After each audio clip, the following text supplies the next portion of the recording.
बिस्मिल्लाहिर्रहमानिर्रहीम इय्याका नअबुदु व इय्याका नस्तईन। तो गाइस आज एक जो है ना इंतहाई इम्पोर्टेंट टॉपिक वाइवास के लिहाज से भी और मुझसे जो है ना फ़िज़ियो के वाइवा के अंदर ना ये जो एक्सटर्नल एग्जामिनर आया हुआ था, आई थिंक राशिद लतीफ़ का था ना, तो उसने ये हाइपोक्सिया से इतने क्वेश्चन पूछे और मेरे जहन में ये चार्ट था, धड़ धड़ मैंने उसके ना आंसर दिए थे। और ये चार्ट्स का मैंने सोचा चले आपके साथ भी शेयर कर दूँ, मे भी किसी के फ़ायदा हो जाए। ये हाइपोक्सिया से उसने मुझसे 3-4 सवाल पूछे थे और अल्हम्दुलिल्लाह मैं उसमें अच्छा मैं डिस्कस करता हूँ बिना किसी समय को गवाए। देखें, बाहर है एयर, ठीक है, एयर से जो है ना वो लंग्स तक आएगा, लंग्स से फिर ब्लड लेवल आता है, ब्लड से फिर आता है टिशू। ऑक्सीजन डेफिशिएंसी अगर टिश्यू लेवल पे हो जाता है उसे हम कहते हैं हाइपोक्सिया। लेकिन ये मुख्तलिफ लेवल्स पे भी ना डेफिशिएंसी हो सकती है, हम उन्हीं लेवल्स को हम डिवाइड करते हैं। ये देखें ना, ये कोई पर्सन है, ठीक है, सपोज़ ये कोई पर्सन है, ठीक है, बाहर एयर है या एयर से लंग्स तक नहीं आ रही, फेफड़ों तक नहीं आ रही।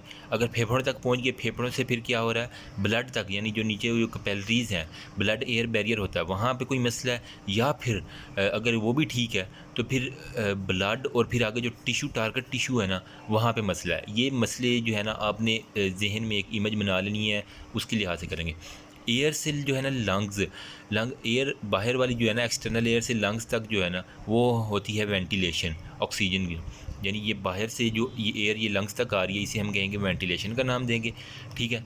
अब लंग्स से जो ब्लड के अंदर डिफ्यूज़ हो रही है ना, लंग्स से ये ब्लड वेसल्स है ना, इसके अंदर जो ब्लड एयर बैरियर के ज़रिए जो एल्वेलाई के बाद जो डिफ्यूज़ होती है उसे हम कहते हैं डिफ्यूजन। ये आपने टर्म्स नहीं भूलनी, बहुत इंपॉर्टेंट है। ये आप एग्जामिनर को हूबहू बताएंगे तो इंशाल्लाह आपको अच्छे नंबर मिलेंगे।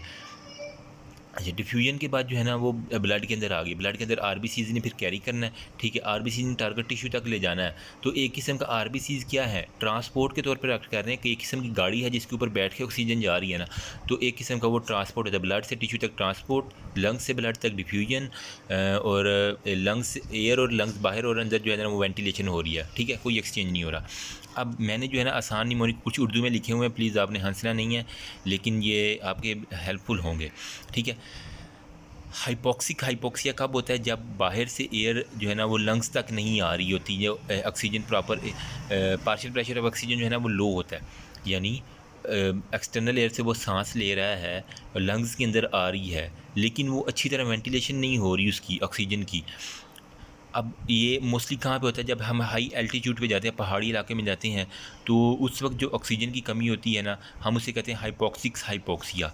हाइपोक्सिया बेसिकली है कि ऑक्सीजन डेफिशिएंसी है ना, तो वो पार्शियल प्रेशर ऑफ ऑक्सीजन जो है ना वो हाइट पे कम होता है, ठीक है। इस वजह से जो पठान लोग होते हैं ना उनका आरबीसीज़ लेवल हमेशा ज़्यादा होता है। वो ये भी क्वेश्चन पूछते हैं कि जो पहाड़ों पर रहती हैं ना उनका आरबीसीज़ लेवल क्यों ज़्यादा होता है, क्योंकि वहाँ पर ऑक्सीजन की जो है ना पार्शियल प्रेशर वो कम होता है। जो बॉडी कहती है कि हमें ऑक्सीजन की कमी है, तो वो ज़्यादा रेड ब्लड सेल लीवर से ना जो है बोन मैरो से ना वो सिंथेसिस ज़्यादा हो जाती है, ठीक है। इस वजह से उनका आरबीसी लेवल ज़्यादा होता है। पार्शियल प्रेशर कम हुआ, ठीक है, प्रेशर पे फ़र्क पड़ेगा, तो अगर आम बंदा जाएगा तो उसे हाइपोक्सिया हो जाता है। इसमें अब आरबीसीज़ का कोई ताल्लुक़ नहीं है, इसमें सिर्फ ताल्लुक़ है कि कुदरती तौर पे अल्लाह पाक ने हाइट पे प्रेशर कम रखा हुआ है। आरबीसीज़ का इसके अंदर कोई लेना देना नहीं है, सिर्फ वेंटिलेशन का फ़र्क है। अब अगर लंग्स के अंदर आ जाए, लंग्स से ब्लड तक अगर कोई मसला है, यानी ये वाला लंग्स है, लंग्स से ब्लड एयर बैरियर तक कोई मसला आ रहा है, तो वहाँ पे जो है ना हमें पता है ऑक्सीजन जो है ना वो डिफ्यूज़ होती है, ठीक है। तो इसके अंदर क्या होगा, अब ब्लड के अंदर जो है ना वो ऑक्सीजन ने डिफ्यूज़ होना है, तो ब्लड के अंदर कोई चीज़ होगी जो उसे अपने साथ कैरी करेगी ना, तो इसके अंदर बेसिकली जो है ना आरबीसीज़ का रोल होता है। लंग्स से ब्लड तक ऑक्सीजन लाने के लिए, लंग्स से ब्लड तक लाने के लिए आरबीसीज़ का रोल होता है। और ये मोस्टली जो है ना इस डेफिशिएंसी को हम कहते हैं एनीमिक हाइपोक्सिया, क्योंकि इसके अंदर B9 फोलिक एसिड कहते हैं और B12 डेफिशिएंसी होती है, जिसकी वजह से वो लंग्स से प्रॉपर कैरी नहीं कर सकता ब्लड के अंदर ऑक्सीजन को। तो इसको हम दूसरा नाम देते हैं एनीमिक हाइपोक्सिया। पहले वाला हाइपोक्सिया, दूसरे वाला एनीमिक हाइपोक्सिया। नंबर 3 पे आ जाता है। अब ये सारे का सारा ठीक है, लेकिन ब्लड से जो है ना वो टिश्यू तक नहीं पहुंच पा रही ऑक्सीजन, यानी ब्लड के अंदर तो आ गई है लेकिन वो टिश्यू तक आ गई नहीं, टारगेट सेल तक नहीं जा रही। तो यानी जो पाइपलाइन एक किस्म की है ना ब्लड वाली, उसके अंदर कोई मसला है। तो इस वजह से क्या होगा, डिक्रीज ब्लड फ्लो होगा। इसको हम दूसरा नाम देते हैं स्टेगनेंट, रुकावट है। स्टेगनेंट का मतलब रुकावट, ये इसका मतलब है स्टेगनेंट हाइपोक्सिया अकर हो जाएगा। यानी कोई ट्रांसपोर्ट में मसला है, इसका मैंने दूसरा नाम लिखा हुआ सर्कुलेटरी हाइपोक्सिया भी इसे कहते हैं। पहला hypoxic hypoxia, anaemic hypoxia, stagnant hypoxia या सर्कुलेटरी हाइपोक्सिया। मतलब सर्कुलेशन में कोई प्रॉब्लम है, पाइपलाइन में कोई मसला है, कहीं से ब्लॉकेज है, इस वजह से जो हाइपोक्सिया होगा उसे हम कहेंगे स्टेगनेंट हाइपोक्सिया या सर्कुलेटरी हाइपोक्सिया।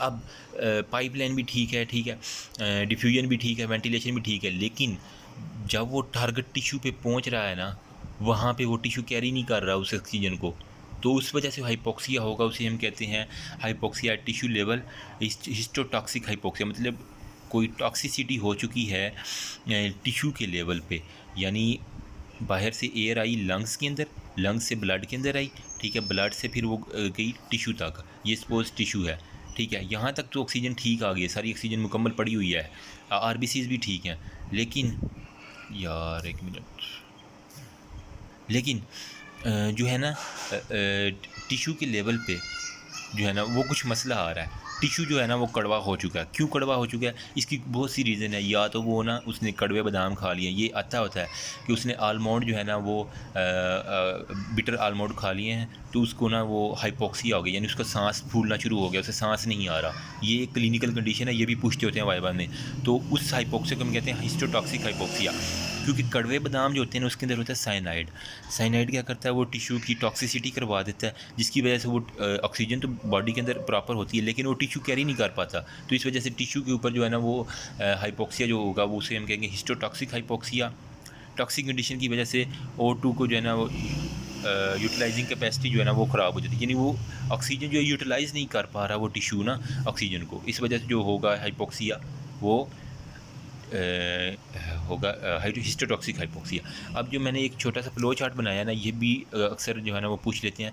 एयर से बाहर से एक्सटर्नल एयर से लंग्स के अंदर आई, लंग्स से ब्लड के अंदर, ब्लड के अंदर बिल्कुल टिश्यू के अंदर। ये और शॉर्ट फॉर्म में बता रहा हूँ। एयर से जो लंग्स के अंदर अगर मसला आ गया, यानी वेंटिलेशन का मसला है, तो हाइपोक्सिक हाइपोक्सिया। लंग्स से ब्लड के अंदर अगर ये डिफ्यूजन का मसला है तो एनीमिक हाइपोक्सिया हो गया। अब अगर ब्लड से टिश्यू लेवल पे मसला है तो ट्रांसपोर्ट का मसला है, तो इसे हम कहते हैं स्टिग्नेंट हाइपोक्सिया। ये होता है आरबीसीज़ की वजह से। इसके अंदर आरबीसीज़ का कोई रोल नहीं होता, सिर्फ ऑक्सीजन अल्लाह पाक की तरह ने हाइट के ऊपर काम रखी हुई है, तो इस वजह से होता है स्टिग्नेंट हाइपोक्सिया। ठीक है, इसके अंदर सर्कुलेटरी कोई डिफेक्ट आता है। और हिस्टोटॉक्सिक हाइपोक्सिया यानी टिश्यू लेवल से आगे जो हाइपोक्सिया होता है, ये टिश्यू कैरी नहीं कर पा रहा, उसकी टॉक्सिसिटी हो गई है, वो हिस्टोटॉक्सिक हाइपोक्सिया। जो फर्स्ट टू है ना, हाइपोक्सिक और एनीमिक, ये एक्सटर्नल रिस्पायरेशन से रिलेटेड होते हैं, ठीक है। जबकि लास्ट दो वाले जो है ना, स्टेगनेंट और हिस्टोटॉक्सिक, ये इंटरनल रिस्पायरेशन, यानी ये बॉडी के अंदर होगा, बाहर वाली एयर का लेना देना नहीं है, बाहर से एयर ठीक आ रही है। यहाँ पे बाहर की एयर का मसला है, अंदर वाला सारा सिस्टम ठीक है। ये आपने लाजमी बात जानी। दो एक्सटर्नल रिस्पायरेशन की कैटेगरीज में दो ऊपर वाले आ जाएंगे, इंटरनल रिस्पायरेशन वाले में नीचे वाले दो इसके अंदर रिलेट होंगे। अच्छा, मैंने लिखा है कि पहले तीन में जो है ना ऑक्सीजन सप्लाई जो है ना वो डिफेक्ट होती है। देखें, हाइपोक्सिक हाइपोक्सिया, एनीमिक और यहाँ तक ऑक्सीजन की हमें डेफिशिएंसी की वजह से ये प्रॉब्लम्स आ रही थी। नो डाउट कि लेवल मुख्तलिफ हैं, लेकिन यहाँ पे ऑक्सीजन तो पूरी है, लेकिन टिश्यू के अंदर ही प्रॉब्लम है, यानी जिसने खानी है ऑक्सीजन वही मसला है। तो यहाँ पे ऑक्सीजन पूरी है लेकिन टिश्यू में मसला है। ये मैंने उर्दू में इसलिए लिखा हुआ ताकि आपको समझ आ जाए, ताकि आप दोबारा अगर याद करें तो।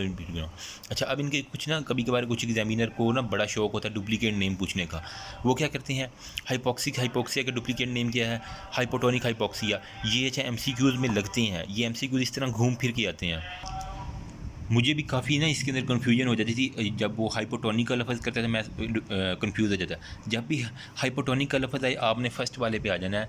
ये जो है ना हाइपोक्सिक हाइपोक्सिया, यानी एयर से लंग्स के दरमियान जो है ना वो मसला है। देखिए, हाइपोक्सिक हाइपोक्सिया का दूसरा नाम है हाइपोटोनिक, एनीमिक का दूसरा नाम है हीमिक या हीमोलोजीनियस या आइसोटोनिक। ये है हाइपोटोनिक, इसका आइसोटोनिक, या ये तीन नाम जो है आपने याद करने हैं। स्टेगनेंट का दूसरा नाम है हाइपोकाइनेटिक या सर्कुलेटरी हाइपोक्सिया या इस्कीमिक, यानी इस्कीमिया हो जाता है उसकी वजह से। हिस्टोटॉक्सिक का जो है ना डिसऑक्सीडेटिव हाइपोक्सिया या हिस्टोजेनिक या साइनाइड हाइपोक्सिया, इंतहाई इंपॉर्टेंट, साइनाइड हाइपोक्सिया या ये डिसऑक्सीडेटिव हाइपोक्सिया, ये आपने कभी नहीं भूलना। होप तो आपको समझ आ गई होगी। अगर आप इसका स्क्रीनशॉट लेना चाहें तो let me focus it. I don't know कि लाइट इसकी ठीक है, कैमरे में फोकस है कि नहीं। Okay, take it. अब आई थिंक ठीक होगा। Thank you so much. If you have any query you can ask me. अपनी तरफ से पूरी कोशिश की है, मैंने यही फर्स्ट ईयर में नोट्स अपने बना के पढ़ा था और मेरे से वाइवा में एक्सटर्नल ने इसी से 3-4 क्वेश्चन पूछे थे और मुझे ये चार्ट याद था और मैंने बता दिए थे। और इसके अल्हम्दुलिल्लाह मेरे वाइवाज़ में फ़िज़ियो के सबसे ज़्यादा नंबर वाइवाज़ के अंदर आए हुए हैं मेरे। Thank you so much. If you have any query comment section open है, आप मुझे बता सकते हैं। अल्लाह हाफ़िज़।